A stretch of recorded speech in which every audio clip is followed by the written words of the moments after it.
SSAP Raahen henkilöstömäärä on noin 2500 henkeä.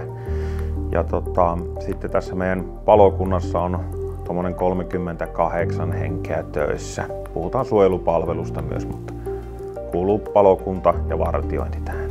Mehän hommattiin Secapiltä tämmönen meille tärkeä hälytysjärjestelmä, mitä me voidaan käyttää, mihin saadaan yhdistettyä itse asiassa WhatsApp, Teams ja meidän hälytysjärjestelmät. Eli meillä ei tarvitse olla kuin yksi järjestelmä, mitä me käytetään hälytilanteessa ja sitten kommunikoinnissa. Siellä pystyy jakamaan kuvia, videoita, äänitiedostoja, dokumentteja, tekee videopalavereja ja kaikkia muita. Että se on havaittu meillä tosi hyväksi. Me pitkä aikaa mietittiin tämmöistä järjestelmää, mikä soveltuu meidän käyttöön.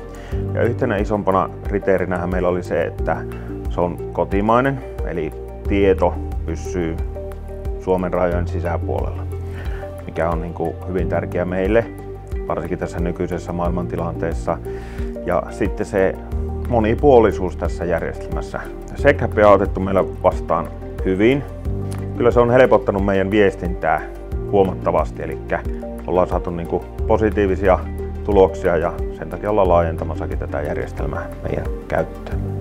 Esimerkiksi pelastustehtävissä kautta muussa niin tämä henkilötietosuoja on hyvin tärkeä meillä.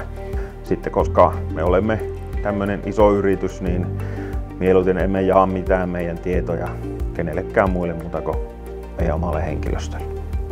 Secap on kustannustehokas. Joitakin järjestelmiä on sellaisia, että niissä joutuu maksamaan kalliita vuosilisenssejä, mutta Secap on sitten siinä hyvä, että se on käyttäjämäärällinen hinnoittelu. Yhteistyö Secapin kanssa on toiminut loistavasti. Ollaan saatu tukea sieltä, jos on tarvittu, ja yhteishenkilön kanssa on ollut kyllä erinomaista toimia.